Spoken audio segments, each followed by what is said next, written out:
He signed with Brisbane for 2020 on October 31 and then swapped offices with mastercoach Wayne Bennett on December 3, but depending on who you listen to and, even more so, who you believe, Seibold was headed to Red Hill months before any deal was made public. Many Souths people certainly believe so. They still burn about the way they lost their coach, whether people want to believe me or not. I didn't talk to the Broncos until October 8, Seibold says in a wide-ranging interview with the Herald. People are going to say that's bullshit. I've heard other commentators say I was talking to them in July. That's a load of shit. There was obviously interest from the Broncos, but they never reached out to me. I heard about their interest from the media and from people within the game.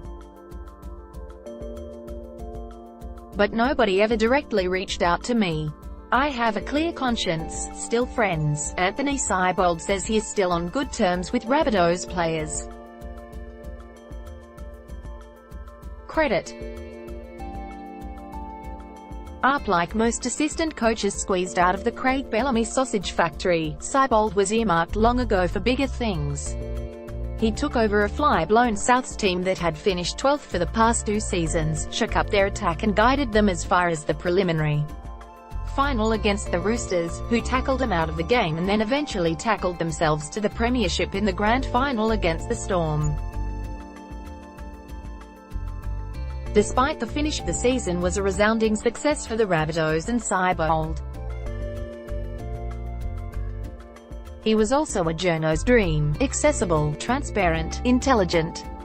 Late in the season, though, he became snappy. Apart from the bizarre investigation into Sam Burgess and his Instagram or whatever it was exchanged with a young woman, Seibold's future became more topical than his team's footy. It became a distraction.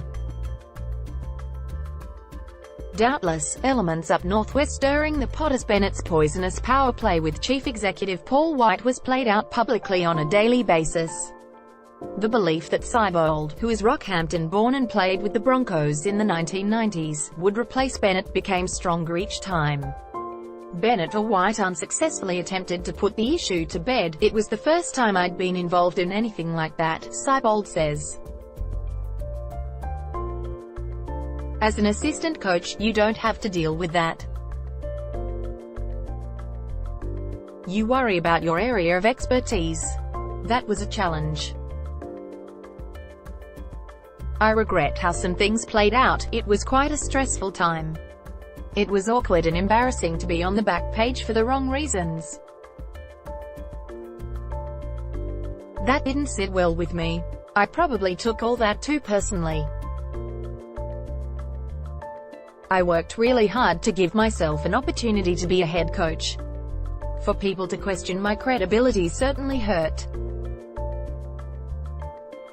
But you learn. I'll always remember my time at South Sydney fondly. It was like breaking up with a girlfriend you still love. It's a corny analogy, but that's the truth. How about the Souths players? Do they still love him? There's all this bullshit the players were off with me, Seibold says. I never saw that. I went to Damien Cook's wedding and sat with Sam and Greg Inglis, and Sato, John Sutton. When the change happened, I called every single player.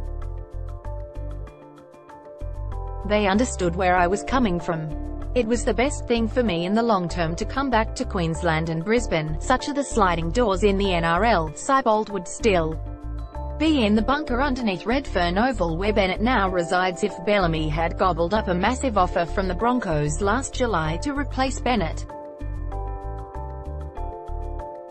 Seibold says he learnt many things from Bellamy in his 3.5 years as an assistant at the Storm. Work ethic is a given. So, too, was care for players and staff, and he always wanted to get better, Seibold says. He once described me as curious.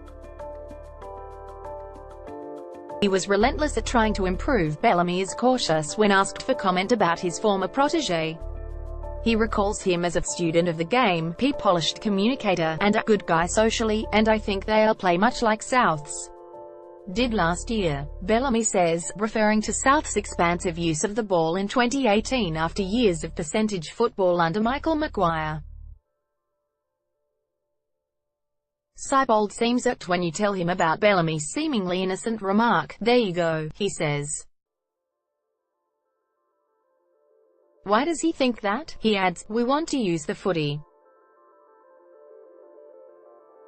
Looking at the Broncos in the last few seasons, they play behind their forwards a whole heap. We want to get our ball players with the ball in their hands a little earlier.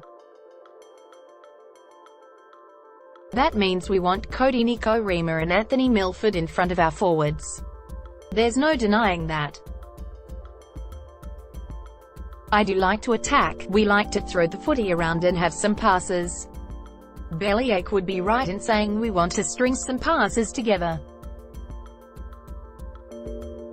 It's no secret, Seibold felt the heat towards the end of last season, but there will be no respite in Brisbane, where they worship one team and once fell at the feet of a 7-time premiership coach. The expectation is a good thing. Seibold says, "I'd rather be at a club where there is expectation, where they want high standards. I felt the same at South Sydney. I don't feel any more in the spotlight here than Sydney.